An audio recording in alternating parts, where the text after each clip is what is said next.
Muy buenas tardes, pues, y muy buenas noches ya. Como siempre, pues estamos muy contentas en otra edición de nuestras reuniones Diálogos en Mercosur. Y esta tarde, noche, nos está acompañando nuestra queridísima amiga, colega, Isabela Frade. Muy buena tarde, bienvenida. ¿Qué podemos decir también de Emma Romero? Y seguramente otras colegas se irán sumando. Pero lo importante es ir aprovechando el tiempo para tratar de platicar de lo que acontece. Hoy nos hemos centrado como temática central a abordar problemáticas, a hablar, dialogar, charlar sobre cómo vemos nosotras desde nuestros países y cómo fueron estos procesos llamados de independencia. Y no es casual, porque ayer, 7 de septiembre, nada más que del año de 1822, pues Brasil logra precisamente esa anhelada independencia. Por su parte, 25 de agosto, nuestra queridísima Emma nos platicará de un proceso que nos parece también muy peculiar, muy interesante, con el caso uruguayo. Y pues su servidora Elizabeth Buenabad de México, pues estamos prontos, este pueblo lleno de fiestas, ya todo nuestro país lleno por donde sea con las banderas de México, etcétera, a pesar de que tenemos 3 contingencias fuertes: pandemia, inundaciones, es terrible lo que ha pasado ahora con el desbordamiento de ríos, y como todo mundo sabe, pues ayer incluso tuvimos un sismo, por si faltara poco, pero parece que va siendo costumbre que para celebrar la independencia tenemos previo y post siempre sismos en México. Parece que ya va siendo costumbre, pero los mexicanos no perdemos el estilo de la fiesta, aunque una de las preguntas, y con eso vamos a ir también dialogando, cada país con sus peculiaridades, cada movimiento, ¿qué tanto realmente somos independientes o pasamos a ser dependientes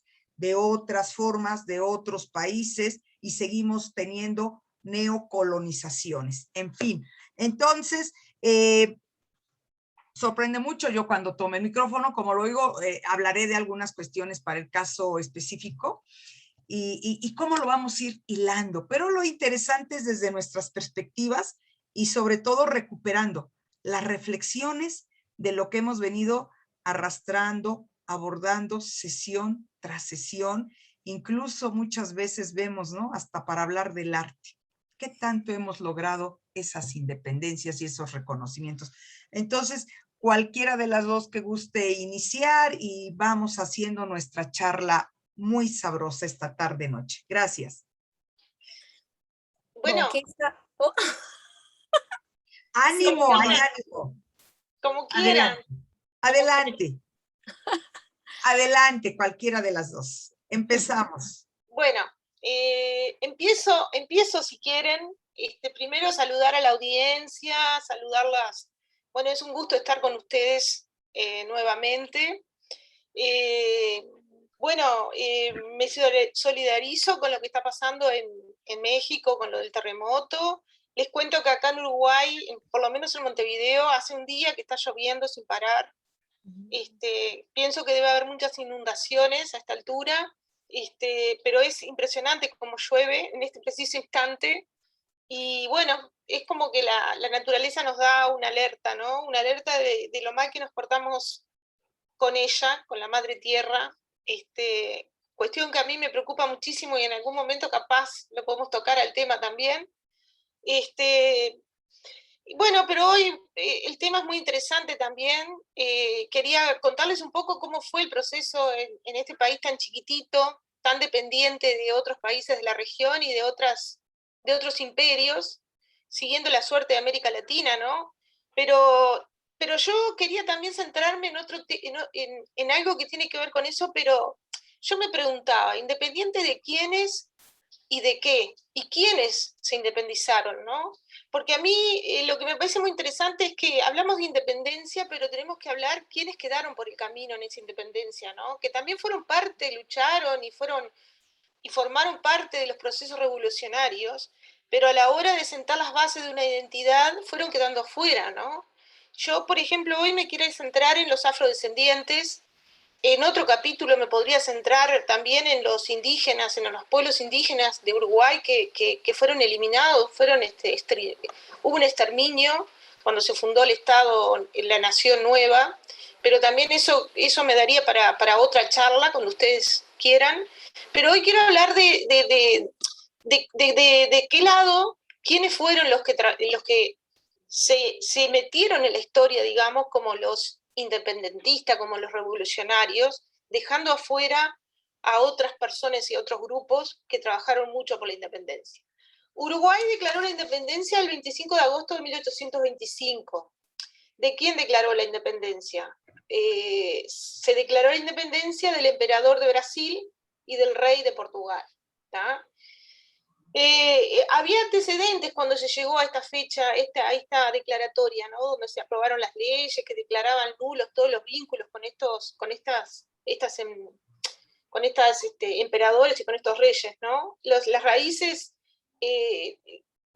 hubo algunos antecedentes, pero a mí lo que me interesaba, como yo les decía hoy, era rescatar las raíces de discriminación, que es lo que acompaña, yo creo, hasta el día de hoy a los afrodescendientes, ¿no? Las raíces de ese Estado moderno que se fue fundando a partir de la Declaratoria de Independencia se sustentan en una serie de valores que están patentes en todos los documentos históricos de esa época, ¿no?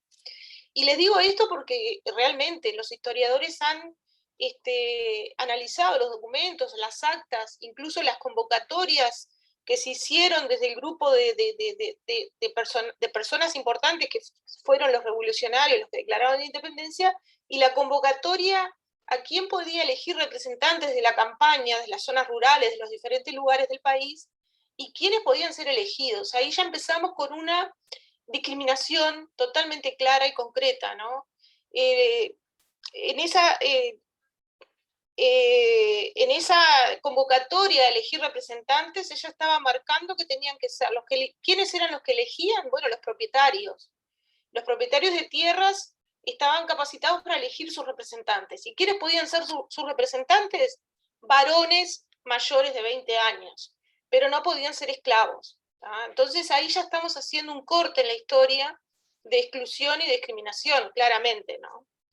A tal punto que hay documentos que así lo registran, pero a su vez, en un antecedente que es un antecedente a la Declaratoria de la Independencia, que se llama Desembarco de los 33 Orientales, un acontecimiento muy importante en el país, y que tiene varios registros, entre ellos una pintura muy famosa que hay en Uruguay, que es de Juan Manuel Blanes, que este pintor retrata el desembarco de los 33 orientales como 33 héroes que desembarcan en una playa, que es la playa de la Graciada, cruzan desde Buenos Aires a escondidas, sorteando todos los obstáculos de las luchas que en ese momento se daban, y desembarcan en esa playa.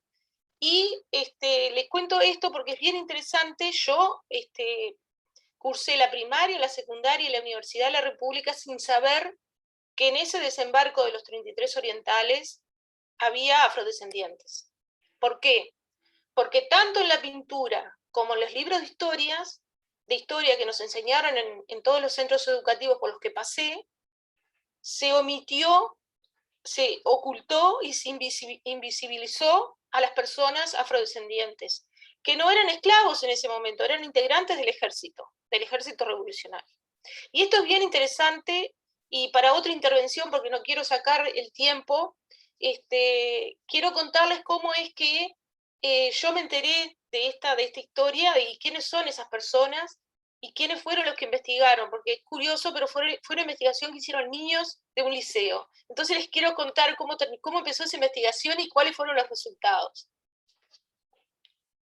Es muy interesante. Qué interesante, qué interesante. Antes de darte la palabra, queridísima Isa, bueno, nos complace mucho que ya se haya integrado también la maestra Ana Josefina de la Universidad Paraná, ¿no? Entonces, bienvenida también, y estamos hablando sobre nuestras independencias en nuestros países y cómo las compartimos o comparamos o contrastamos en la América Latina. Entonces, bienvenida con nosotras a Muchas estos diálogos de gracias. Mercosur y muy buena tarde.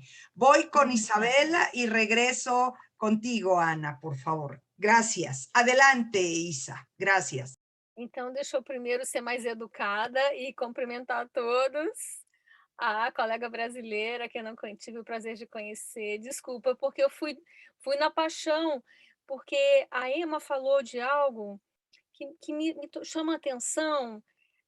Artistas uruguaios que eu conheço, todos prestaram atenção nessa herança afrodescendente no Uruguai.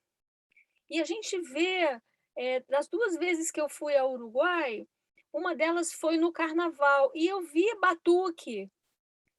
E a gente vê que é uma coisa, é uma herança, então tem coisa viva, isso é uma coisa para a gente comemorar, então é muito legal que a gente possa, é muito bom, Emma, se a gente pudesse falar sobre isso mesmo, e aí se a gente pode preparar, porque algumas coisas a gente pode também elaborar, que eu possa trazer esses artistas, para que a gente pudesse olhar esses trabalhos e ver como é que eram esses olhares e como é que a gente pode hoje mirar para essas imagens né, que estão marcadas.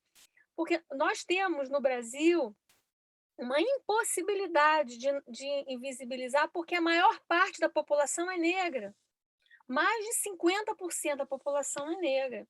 Então, assim, os portugueses foram os maiores, né? Foram os grandes escravizadores, comerciantes de escravos, fizeram disso uma indústria, enfim, né? Transportando milhões, trazendo milhões, criando com isso uma ferida, que a gente chama de ferida colonial enorme, além do que já faziam aqui escravizando os índios. Então, todos nós somos herdeiros de histórias, né? O México também tem aí suas histórias de dor.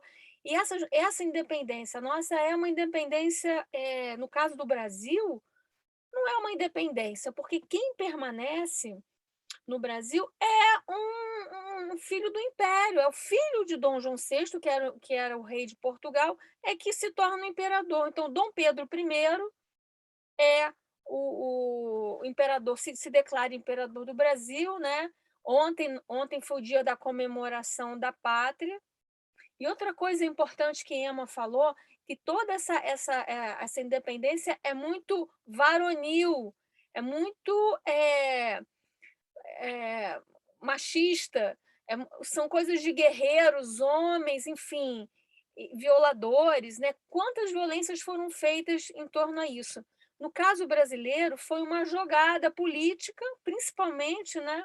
Uma jogada política que nos deixa assim aprisionados numa rede tramada por detrás, já na declaração dessa independência, com um acordo com a Inglaterra, que faz as suas exigências. Então, nós já nascemos com uma dívida externa, nós já nascemos devendo, então a gente já nasce inferiorizado economicamente, dependentes economicamente. Então, a Inglaterra aí tem aí como esse grande poder nesse século, e que vai também impondo a todos nós, países latino-americanos, as suas regras, como a gente, né, impondo limites a esses poderes. Enfim, nós temos também essa diferença dos países, né, hispano-americanos, é que vocês conseguiram fazer uma dupla jogada, quer dizer, a independência e a república. Essa independência ela é republicana, no nosso caso não, a nossa república vai nascer muito tempo depois, muitos anos depois, então nós continuamos escravocratas, sabe, com regime político, enfim, né, de suzeranos, toda uma situação que deixa o Brasil com um atraso, digamos assim, né? Se a gente for comparar, eu não gosto muito de falar em desenvolvimento social porque eu não acredito nisso. Até hoje eu gostaria muito de, aí retomando mais uma pegada da Emma, que ela fala, né, a terra máter, né, a madre terra, seria muito mais do que o dia da pátria, seria bom se tivesse o dia, né, da Pachamama, seria importante para nós, povos, né, que a gente retomasse a nossa linhagem de ver a terra como algo feminino, algo generoso, algo que é compartido, algo que é comunal, e não esse poder que está aí nos sufocando até hoje. O que a gente vê hoje no Brasil é um horror. Ontem a gente estava com muito medo, depois vou deixar a Josefina comentar também como ela viu isso, porque a gente achou que ia ter um golpe, mais um golpe no Brasil e mais o medo da ditadura militar, né? Então, desde essa época que já os exércitos, a nossa independência já nos deixa reféns desse poder do exército de controlar o destino da nação. Então, a gente nasce nesse momento, assim, então, digamos, sem muita guerra. Houve algumas batalhas contra Portugal, mas é uma batalha sem, digamos assim, sem empenho de toda a população e com os poderes controlados, o destino já traçado de antemão. Tá? Então, eu depois continuo falando mais, mas eu queria puxar esse alinhavo aí que a Emma foi deixando, né, de traços interessantes, né, de uma possível terra-mãe que a gente possa mirar nesse, digamos assim, é onde a gente poderia, né, como mulheres, tentar fazer um movimento, propor algo aí, que a gente, enfim, possa estabelecer algo, né, e de uma libertação das jogadas tramadas pela Europa, porque nós ainda continuamos eurocêntricos. Estados Unidos é um outro lado, mas é a mesma coisa. Então é algo assim, sabe? É um jogo que nós somos o campo aonde eles vêm brincar. Nossos corpos são o jogo. Nós tivemos um filme, espero que vocês possam encontrar, chamado Bacurau, que mostra americanos vindo ao Brasil, vou terminar já, que mostra americanos vindo ao Brasil brincar de tiro-alvo com a população brasileira em uma pequena cidade baiana. Então, nós somos, revelando a maneira brutal, mas é bem verdadeiro, nós somos joguetes. As nossas vidas não estão contando em nada. Nós somos manipulados o tempo inteiro pelo preço do dólar e por todas essas orquestragens que vêm de fora. Então, assim, quando é que a gente realmente vai lutar pela nossa independência, né? Claro, sí, yo creo que las dos de verdad van poniendo sobre la mesa puntos que tenemos, me parece, muy claros en el sentido de como bien había planteado Emma, ¿no? Realmente se logró una independencia, independencia de quiénes, para quiénes y cuáles fueron esos efectos aparentes obtenidos.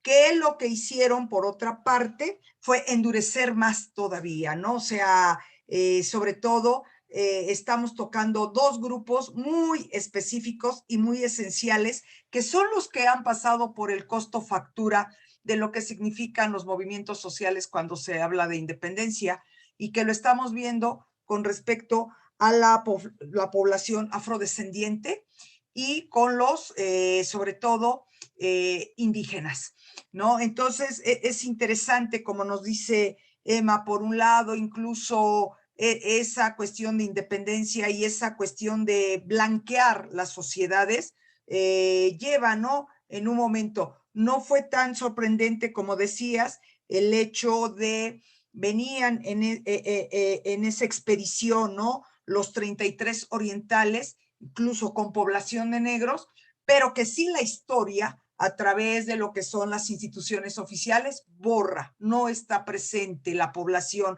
afrodescendiente. Y por el otro lado, lo que hemos sabido, ¿no? La continuación el reclamo a los derechos y a los derechos más esenciales que son los humanos a través de los indígenas en varios de nuestros pueblos, de nuestras sociedades, siguen estando de una manera súper activa, a la orden del día. Y entonces es cuando uno voltea y ve la cara y dice uno, oye, 300 años, 400 años, 500 años, ¿qué es realmente independencia? O cuando yo veo, y más adelante les platicaré del caso mexicano, o esta resistencia. Y en esta resistencia, lo que sigue estando en el peso del costo de la historia misma y de los hechos y los sucesos que han acontecido. Y para el caso, como dices, Isa, pues incluso, ¿no? Lo vemos reflejado con el arte, lo vemos reflejado en la población, lo vemos reflejado realmente, y tienes toda la razón, ¿no?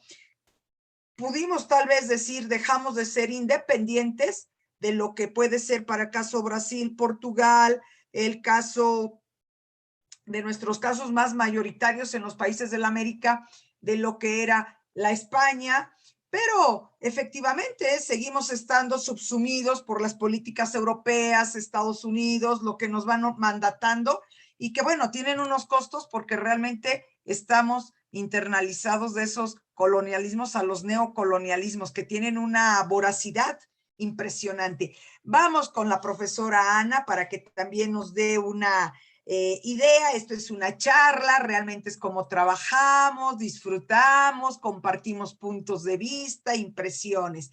Adelante. Bueno, hola, ¿cómo les va? Buenas noches a todas a todas y y a Tulio. ¿No? Muchas gracias por la invitación, realmente me tomo un poco de sorpresa, pero bueno, cuando estaba Emma hablando, bueno, les comento un poco. Yo soy argentina, vivo en Brasil hace 30 años, trabajo con la cuestión de toda mi maestra de doctorado con anuncios de fuga de esclavizados publicados en los diarios de San Pablo. Y en el postdoctorado fui a trabajar con mujeres quilombolas acá en el litoral del estado de Paraná. Entonces, por eso hablo en castellano. Isabela me da un efecto de extrañamiento, me imagino, porque yo creo que esperaba la respuesta en portugués. Acá Tulio digo, te puedo dar la respuesta, sí. De los actos de ayer, yo realmente no salí de casa porque tuve mucho miedo. No prendí la televisión porque no tengo más condiciones de escuchar, ya se me acabaron las condiciones de escuchar, tal vez porque en cierto modo soy una extranjera al final y vos sabés muy bien que cuando el hilo se corta por lo más fino, y el extranjero en esos casos también es un lugar bastante delicado. Pero bueno, fue muy difícil. Escuché algunas declaraciones hoy que tuve un poco más de coraje con relación a lo que es, y ahí ecoó lo que fue dicho en los discursos de este señor acá que tiene el cargo de presidente. Y bueno, parece que atacó bastante al Supremo y me pareció terrible de ese ataque continuo a las estructuras democráticas y totalmente peligroso. Así que eso nos deja bastante, no sé cómo decirlo, la sensación es muy compleja, muy inseguro, realmente. Y bueno, y con relación a lo que estaba hablando Emma, me estaba acordando justamente con dos chicas de Colombia, estudiantes de doctorado de Colombia, escribimos un capítulo de libro sobre la noción de ciudadanía para mujeres afrocolombianas. Y cómo esa noción de ciudadanía, desde ese periodo, el periodo de las independencias, va siendo siempre una noción de ciudadanía. Nosotros en lingüística le decimos determinada. ¿Por qué? Porque ciudadanía es un sustantivo y se lo adjetiva, ¿no? Es una ciudadanía siempre parcial, es una ciudadanía siempre de a poco, siempre un pedazo, que se da sobre todo para las mujeres afro, y no son solamente las afrocolombianas. Si nosotros nos ponemos a ver, y yo le decía a ellas, trajimos un texto de Lelia González, que es de acá de Brasil, y que la propia Lelia González en la década del 80 va a proponer esa noción de que esa población afro, y sobre todo la población de mujeres afrodescendientes, va a ser una parte que va a ser apagada, siempre va a ser apagada y siempre va a ser parcializado. Estábamos viendo de que, por ejemplo, en Colombia eran los hombres que tenían propiedades que eran considerados ciudadanos, Después se fueron considerando ciudadanos para los fines de voto, pero precisaban tener cierto grado de escolarización, que ni los indígenas, ni los afrodescendientes, ni los blancos pobres tenían esa posibilidad. Entonces, esta relación de poder y de saber, que ya Foucault lo va a colocar en las palabras y las cosas, ¿no? Ella va a ser bien marcante para el ejercicio de los derechos en América Latina y para esa decisión de quién es que puede, quién es que es considerado como ciudadano y quién no es considerado. En el análisis que nosotros hacemos en Colombia, aproximadamente en 1940 y pocos, no me acuerdo exacta, es que la mujer realmente va a ser considerada como ciudadana, porque antes era tutelada también. Ciudadana en cuanto posibilidad, si consideramos la noción de ciudadano como aquel que tiene un ejercicio pleno de sus derechos, todos, humanos y cívicos, ¿no? Entonces esos son dos elementos, son cuestiones que son muy interesantes, porque ya es como que también suceden en Brasil cuando la vamos a ver, también sucede en Colombia, en Uruguay, en Argentina también. Yo en Argentina, en esta pandemia me dediqué a estudiar un poco, a ver cuál era la relación de las poblaciones afro. Encontré que, por ejemplo, tenemos movimientos en Argentina que son por ejemplo, del tronco precolonial, son movimientos negros que hay en la Argentina, de un grupo que es del principio del siglo, del periodo colonial. Hay otro grupo que corresponde, que es otro movimiento negro, que también corresponde a aquellas poblaciones que llegaron en inicio del siglo XX, que son los caboverdenses. Y hay un tercer grupo que llega hace unos 20 años más o menos, que es otro grupo afro, y que también se conjuga dentro de un movimiento negro. Ellos reivindican, por ejemplo, el movimiento negro del tronco colonial de Argentina reivindica figuras como la madre de la patria. Porque en Argentina, la madre de la patria inicialmente era María Remedios del Valle, que fue capitana del ejército, y que falleció en 1847 más o menos, y que ella era una afroargentina. Y en un determinado momento de la historia se la apaga a Remedios María del Valle. Se la apaga, no se habla más, hasta que la retoma Felipe Piña en Mujeres tenían que ser, que es un libro que va a retomar todas las figuras femeninas que atraviesan la historia argentina. Y bueno, yo la voy a encontrar a ella porque yo busco las afroargentinas, ¿no? Empecé a buscar las afroargentinas, que justamente es aquel espacio que siempre es dejado de lado, que es silenciado, y ahí, bueno, en esa búsqueda, esos relatos que se repiten, ¿no? De cómo son silenciadas, y en Argentina un poco complicado también, porque ahí está esa negación de que Argentina son todos europeos. Sí. La verdad que es complicado. Yo me he peleado con mi familia, yo les digo, chicas, yo me peleé con mi familia varias veces. Mirá que yo tenía fuentes documentales para decirles. Yo me iba a los archivos de la Nación a buscar los documentos para poder explicarle a mis hermanos de que había una descendencia africana muy fuerte en Argentina, pero bueno. Y bueno, los relatos que encontré en esa búsqueda, que no la tengo ni documentada, porque es una búsqueda bastante inicial, lo mismo hice cuando fui para Uruguay y demás. Me encanté con la gente de allá de la casa, ¿cómo se llama? Es el Barrio Sur, ¿no? Y en el barrio sur, ya sé, ¿cómo se me fue el nombre ahora, pero ya sé quiénes son, sí, sí, sí. Ese lugar, que era un lugar el famoso conventillo de los negros, también fue derribado. Era un edificio que era un símbolo de la cultura, de la forma en que ellos vivían, y lo derribaron en la dictadura.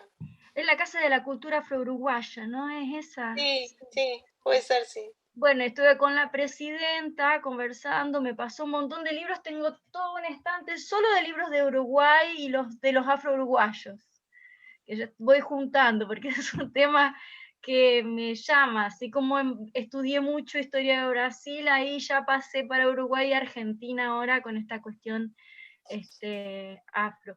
Y realmente también eso que vos comentabas aparece en estos materiales. Pero bueno, le paso la palabra a Elizabeth.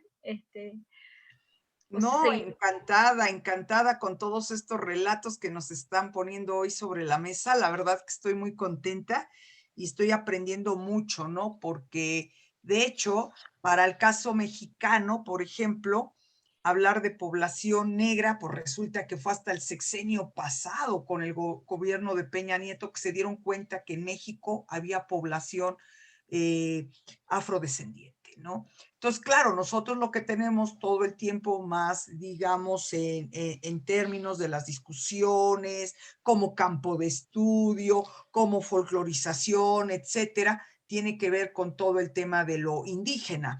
Pero has tocado cosas bien interesantes y cómo hacemos ese entrecruce y como dices, digo, yo me quedo muy admirada y muy encantada de lo que nos vas exponiendo, ¿no? De estar trabajando estos movimientos también, sobre todo con el sesgo o con su cuota, llamémoslo así, como debe ser de género, ¿no? Porque es muy importante, o sea, ser negro de por sí ya es ínfimo, pero ¿qué podemos hablar de las mujeres negras, de sus participaciones? Y esto que vas destacando, ¿no? Para el caso afro-argentino, como dices, ya estuviste viendo parte de con Brasil o afrocolombiano, ahora lo que nos empiezas a narrar de ese afro-uruguayo que efectivamente, ¿no? En otra de las sesiones que tocamos, pues vimos todas estas declaraciones tan controversiales, ¿no? De el presidente, precisamente, ¿no? Su presidente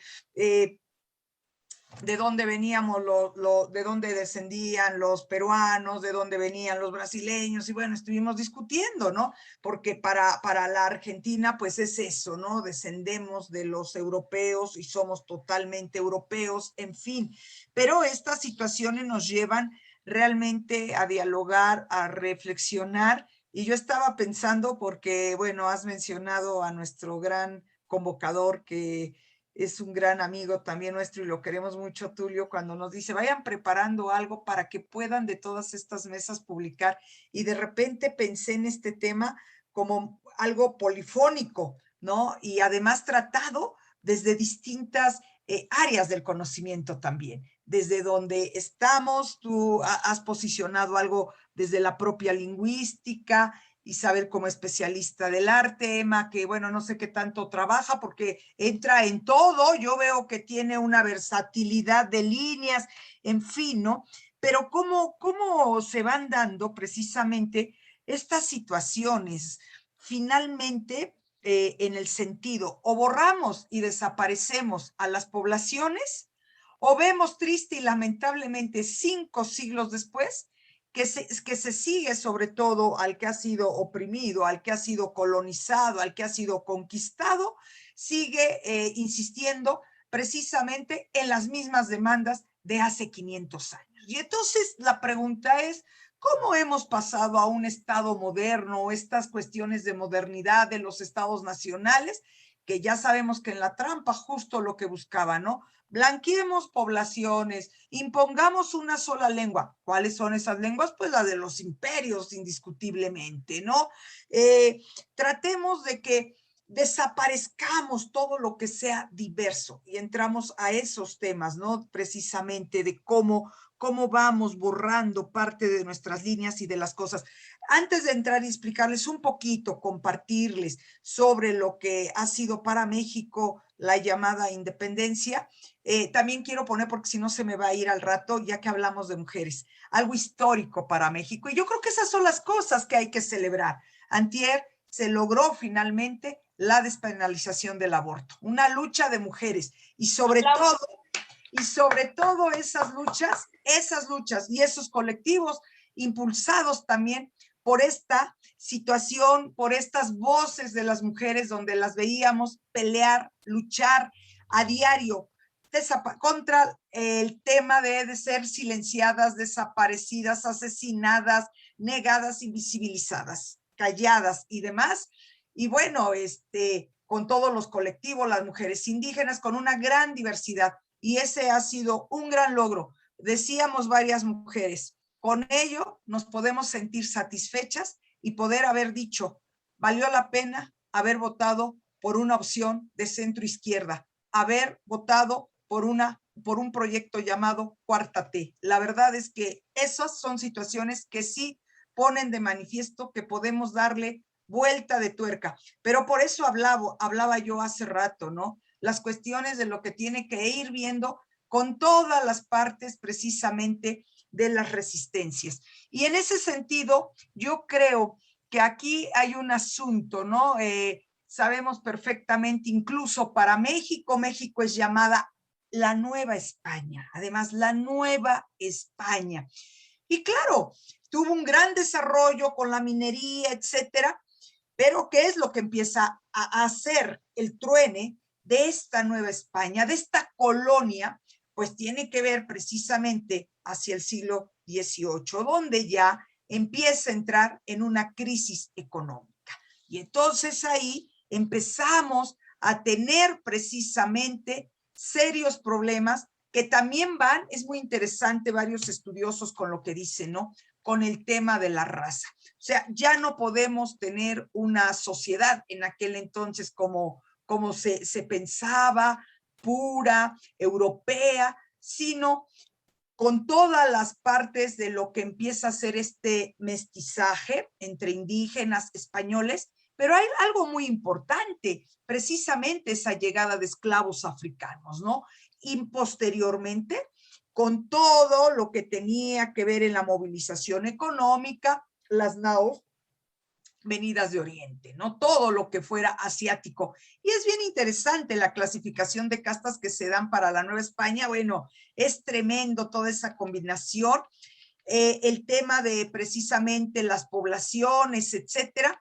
Pero aquí lo interesante de todo lo que vamos viendo es que a pesar de que esos pueblos indígenas, que fueron los que participaron activamente, que sirvieron, digamos, la carne de cañón, el insumo, porque dar, digamos, satisfacción a quienes lideraban ese movimiento, porque ese movimiento no fue realmente de indios como tal, ¿no? Sino de los criollos, de los mestizos, pero que en esa búsqueda de igualdad, de dar concesión, algo que marcó muy bien ahorita nuestra compañera, cuando habla de la ciudadanía. Y a mí me parece que eso es fundamental, el tema de la ciudadanía. En México la ciudadanía, por ejemplo, no se logra ni con el tema de la independencia. Todavía no tenían el estatus, por eso es que tiene que haber 100 años después otro movimiento que es el de la Revolución Mexicana, donde al indio lo que se exige desde las voces y para los indios es que logren un estatus de ciudadanos. O sea, la independencia no logra ni siquiera ese estatus, verlos como ciudadanos, ¿no? Y entonces, bueno, ¿qué es lo que empieza precisamente a pasar a partir de todas estas guerras? Porque la independencia además tiene una década, o sea, no es que el 15 de septiembre se hace esta proclama y se manifiesta la gente de manera pública en Guanajuato al llamado, ¿no?, del cura Hidalgo, como se estila en la historia. Y ahí se empieza a lograr, sino hay toda un episodio de 10 años en donde precisamente incluso se impone también un imperio, en fin. Y estas situaciones nos llevan a ver algo bien interesante que hablaba Luis Villoro, ¿no? Sobre todo cuando dice, afirmar que el Estado Nacional desde su origen se constituyó por un poder criollo y mestizo que impuso precisamente su concepción de Estado moderno, y que el pacto social que le dio origen, en ese pacto no entraron para nada los pueblos indígenas, porque para empezar nadie los consultó respecto a si querían formar parte de ese convenio o no. Y estas políticas precisamente dieron como resultado que este colonialismo que por tantos años ejercieron los españoles, pues prácticamente se siguiera practicando, se heredó y lo seguían practicando los criollos, que ahora fueron los que efectivamente heredaron todo ese poder, ¿no? Y aquí ya traigo nada más a colación dos reflexiones muy importantes que a mí me gustan mucho. Una es de Pablo González Casanova, cuando lo dice, el problema del indígena es esencialmente un problema de colonialismo interno. Las comunidades indígenas son muestras, así son, colonias, siguen siendo, perdón, colonias internas. La comunidad indígena es una colonia en el interior de los límites nacionales y tiene sobre todo esa comunidad indígena las características al día de hoy de sociedades colonizadas, ¿no? Pueden haber pasado muchos años, pero seguimos insistiendo.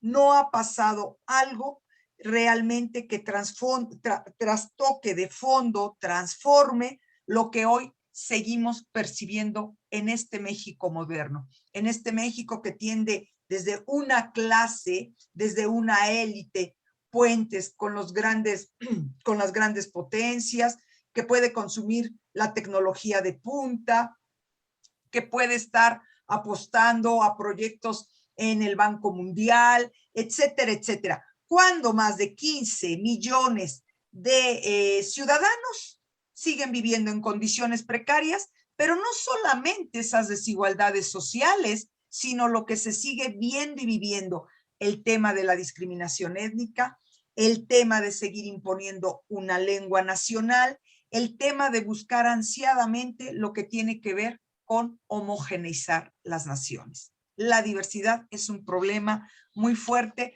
y entonces uno dice, bueno, al final, ¿qué tanto trascendió México a esa supuesta lucha armada, que fue una lucha armada efectivamente, pero qué tanto se logró aquello que se buscaba de igualdades y de derechos que no tuvo ningún eco, ¿no? Y ahora, bueno, ustedes saben, y con eso cierro la ronda para que tengamos un pequeñito espacio como para ir dando una visión final después de estas reflexiones, porque una hora se nos va volando y somos muy apasionadas como mujeres que somos también y que nos llaman estos temas en la reflexión de voz propia, ¿no?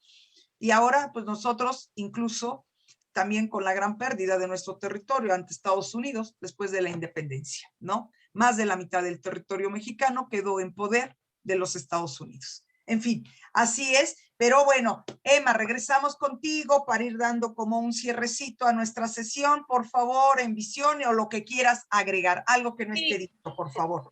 Gracias. Y bueno, primero les quería comentar para integrar los saberes, que bueno, yo soy abogada, pero me especialicé en derechos humanos, que es un tema que me apasiona, pero para estudiar derechos humanos uno indefectiblemente tiene que ir a la historia, ¿no? Y cuando uno va a la historia, vivencia ahí las diferencias y lo que nos ha costado a ciertos sectores de la población la conquista de los derechos, ¿no? Y cómo se sigue todavía trabajando para conquistar esos derechos. Cuando uno ve esto, por ejemplo, de las independencias, por supuesto que ve por qué las poblaciones los descendientes de africanos, de afrodescendientes, están tan sumergidos en nuestras sociedades.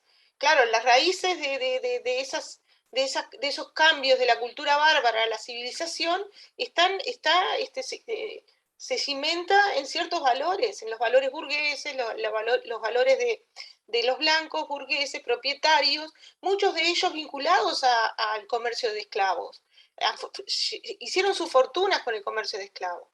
Ni hablar de los indígenas, por supuesto, ni hablar, nosotros en Uruguay en 1831, fíjense que en 1825 declaramos la independencia, forjamos una nueva nación, y en 1831 uno de los caudillos que luchó por esa independencia encerró a los indígenas que quedaban en este territorio, los emboscó y se produjo lo que se llama el exterminio del pueblo charrúa. El exterminio que fue un engaño, ¿no? Fueron llevados a ese lugar, exterminaron a los niños, a las mujeres, a los hombres, porque claro, molestaba ese tipo de población que no conocía reglas, que estaba acostumbrado a vivir en un Uruguay salvaje, en el campo, sin reconocer la propiedad, muy vinculado a otro tipo de personaje que vivió en la campaña de este país, que eran los gauchos, o sea, con otra cultura, otra forma de vida, que molestaba a quienes alambraban, a quienes hacían sus estancias, a quienes seguían preservando sus riquezas, molestaba a los políticos que defendían esos intereses y por supuesto tenían que exterminarlos.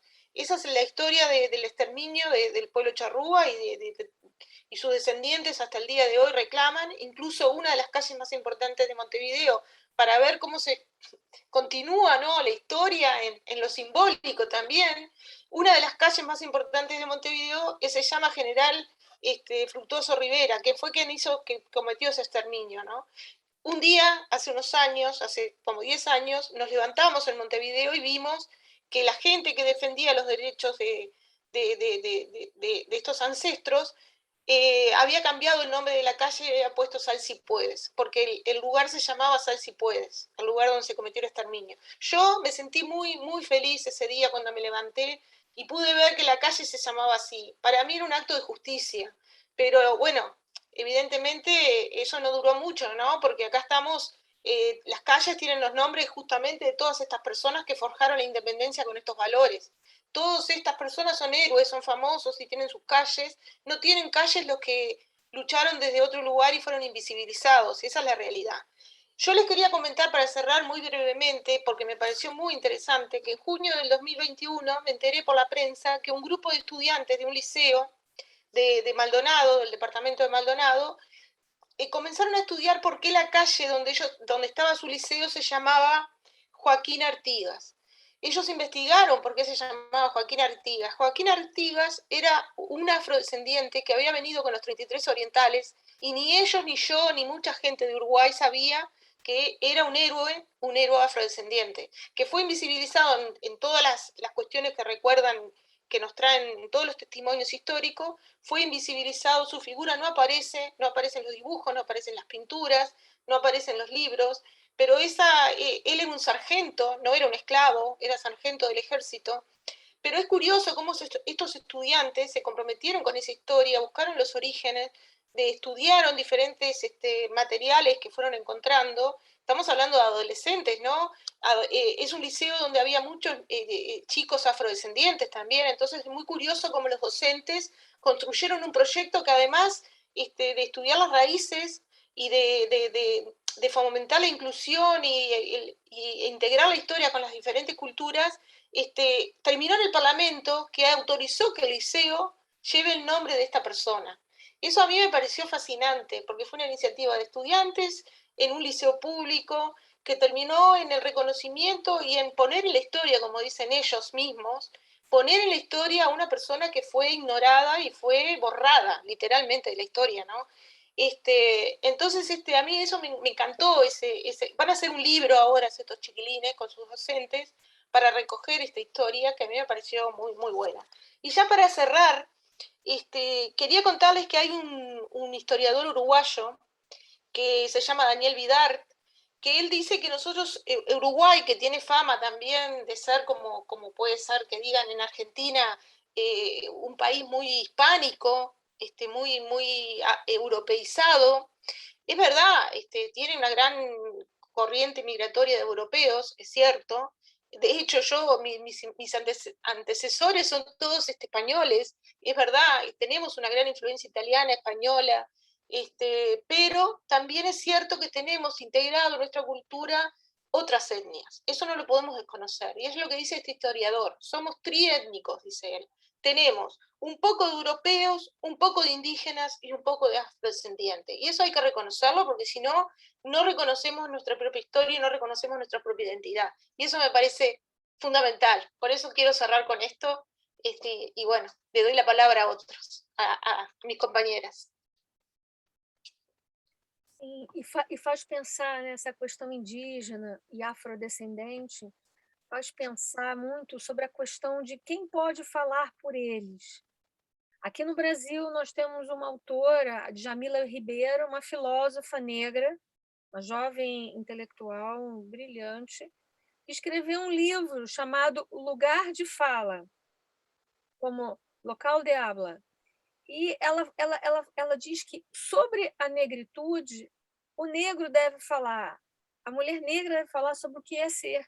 Então, cria-se também uma outra dimensão, que é o lugar de escuta. Na medida que você identifica que o lugar da fala, aquele sujeito que viveu e vive sobre determinadas condições e pode dizer o que é ser, por exemplo, negro no Brasil, aquele também que deve escutar, aquele que não é negro no Brasil e que vive essa realidade sem perceber exatamente. Então, nós temos um crescimento dessa juventude intelectual, engajada, tanto indígena quanto negro, os negros muito mais, já, digamos assim, consolidado esse espaço de fala e essa dimensão política, de associação política, mas cria-se essa situação. Então, eu me lembro que nossa primeira reunião aqui nesse grupo, nós tínhamos uma convidada da América Central, acho que era da Nicarágua, se eu não me engano, e que era uma intelectual indígena,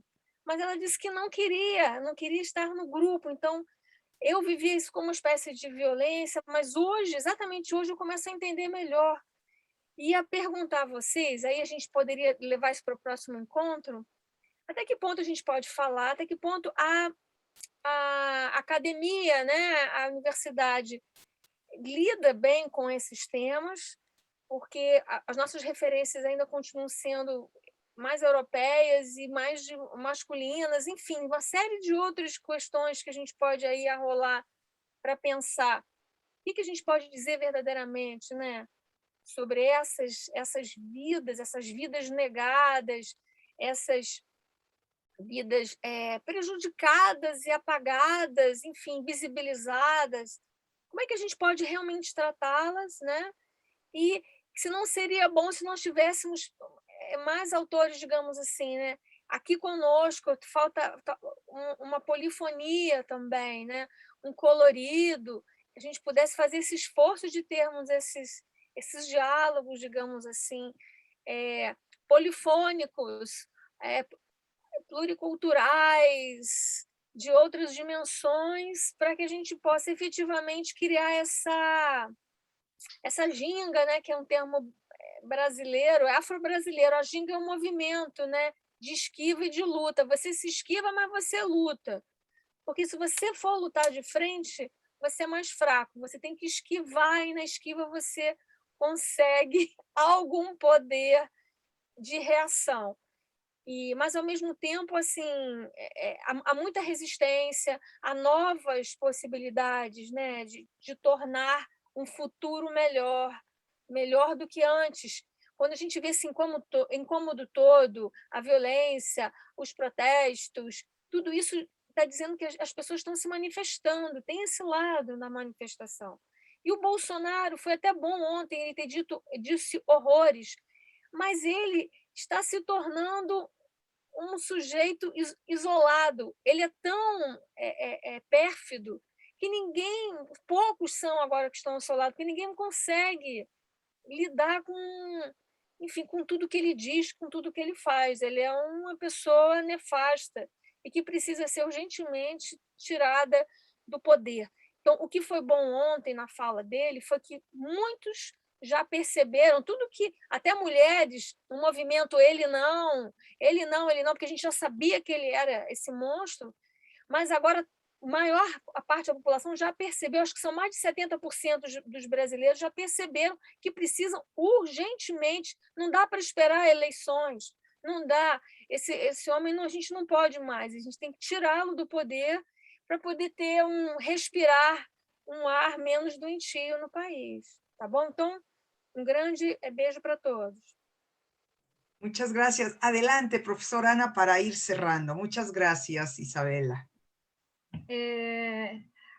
Acá Tulio dice que era de Guatemala, entonces era Alicia que estaba con ustedes, ¿no? Alicia, un encanto, me encanta trabajar con ella. Pero sí, Alicia es maya, es de un grupo maya en Guatemala. Sí, yo concuerdo con Isabela que sería interesante, pero yo acabo de llegar acá al grupo, así que no puedo estar diciendo mucho, no me siento autorizada, ¿viste? Es como que en lugar de habla me queda medio enclenque, pero bueno, y encima con una pata en un país y otra pata en el otro, ¿viste? Como que estoy... ahí Tulio me dice, ¿podés hablar en portugués? Ah, sí, puedo hablar, pero sí, bárbaro. Me encanta la propuesta de participar del grupo y me parece que las temáticas son bien interesantes, o sea, lo que fue siendo tratado, e inclusive justamente fue muy feliz, ¿no?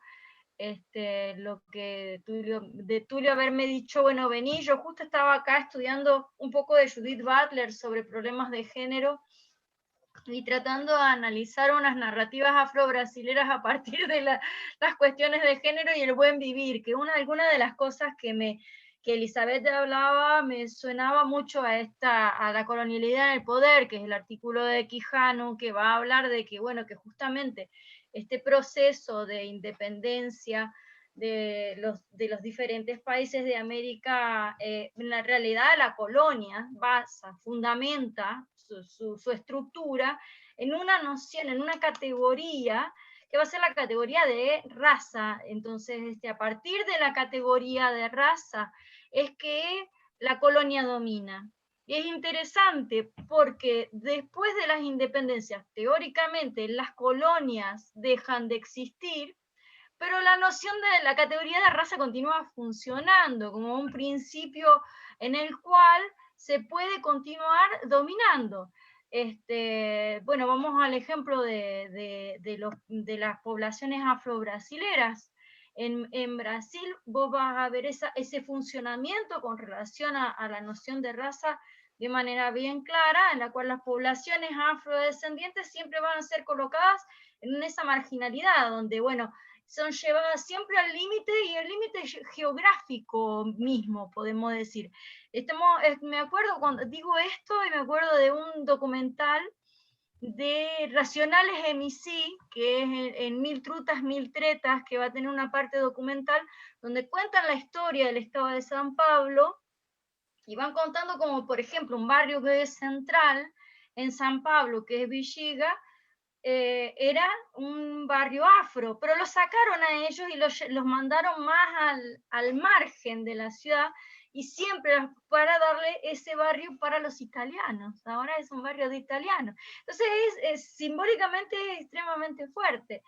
Y, por ejemplo, también lo vemos en las poblaciones afroargentinas, que es una de las cosas que yo empecé a analizar en este último año, de que, bueno, los afroargentinos vos también los vas a ver que los lugares de circulación son en las periferias. Es muy difícil encontrar un afroargentino dentro de una élite y nombrado como afroargentino. Siempre, o sea, porque bueno, a partir del movimiento romántico y esa decisión sobre la identidad, no se decidió colocar el elemento de la gente que había sido traída de África, porque era una memoria que quería ser olvidada, y por eso siempre silenciada, y por eso siempre apagada. Me parece que en cierto modo de vergüenza, ¿no? En cierta manera, o podemos analizarlo de otra manera, ¿no? Te lo digo ahora, pero siempre es colocada de ese modo. Me acordaba ahora sobre varios casos que vi en Argentina, y sobre lo que acontecía en los diferentes estatutos del ejército. Entonces tenemos varios militares. En Argentina sucedía lo siguiente: cuando el niño nacía, era colocado la raza en un determinado momento, hasta 1830. Después de eso, los padres no se piden más en los censos la raza, y los padres empiezan a mentir un poco antes de eso la raza de sus hijos, porque ellos eran sumariamente enviados al ejército. Ustedes saben muy bien en Argentina que desde 1800 hasta 1870 tuvimos guerras permanentes, internas y externas. Vamos a hablar desde las invasiones inglesas, el proceso de independencia, unitarios contra federales, la guerra del Paraguay. Unos peleadores somos. Bueno, la cuestión es de que quiénes eran los soldados y quiénes eran los capitanes. Entonces, muchas veces en algunas figuras de Argentina vamos a encontrar de que en el certificado de nacimiento aparecen como negros, pero después son blanqueados. Entonces en el de casamiento aparecen blancos, o en el registro en el ejército aparecen blancos. Y eso puede ser rastreado en los propios documentos. O, bueno, como estaba hablando recién la capitana del ejército, María Remedios del Valle, que era capitán del ejército, y ella era negra, y bueno, la sacaron totalmente del planeta, y fue considerada la madre de la patria, porque en todo ese proceso de independencia hubo muchas mujeres. Se habla mucho de los hombres, pero había muchas mujeres. Muy bien. Esa es la cuestión, ¿no? También. A mí me parece que hablar de las mujeres en los procesos de independencia de América Latina es un tema que es importante, porque es una manera de traer de nuevo, ¿no? Porque por ejemplo, eran mujeres indígenas. Juana Zurduy, eran mujeres indígenas, ¿no? Eran mujeres negras que iban, no eran las mujeres de las élites, eran las mujeres que iban al frente de batalla, y iban con los hijos, iban con los maridos. Juana Zurduy tiene una vida así impresionante. Yo creo que por ahí lo tiro como un tema, se me ocurre ahora. Muchas gracias, estimada maestra, y queda perfecto. Es una provocación y una invitación, porque bueno, realmente el tiempo se ha agotado, tenemos que despedirnos, pero tocamos varios puntos, nos vamos con algunas reflexiones como tiene que ver esta percepción hacia lo triétnico, las reflexiones polifónicas que estamos construyendo, desde luego, los temas del multiculturalismo, los temas de la participación de las mujeres en los movimientos de independencia, y creo que es muy buen tema y podemos dar continuidad, si estamos de acuerdo, para nuestra siguiente sesión en 15 días, invitando desde luego a quienes nos siguen a través de nuestro canal de YouTube, y pues estamos muy contentos y agradecidos. Buena noche para el sur, buena tarde todavía para el norte de América, bonito fin de semana también, que estamos a mitad, pero en lo que colgamos ya mañana jueves el tiempo pasa, seguimos haciendo cosas interesantes y les esperamos sin falta. Muchas gracias y síganos viendo por Diálogos en Mercosur. Hasta luego. Chao. Chao, chicas, chao. Chao, Tulio.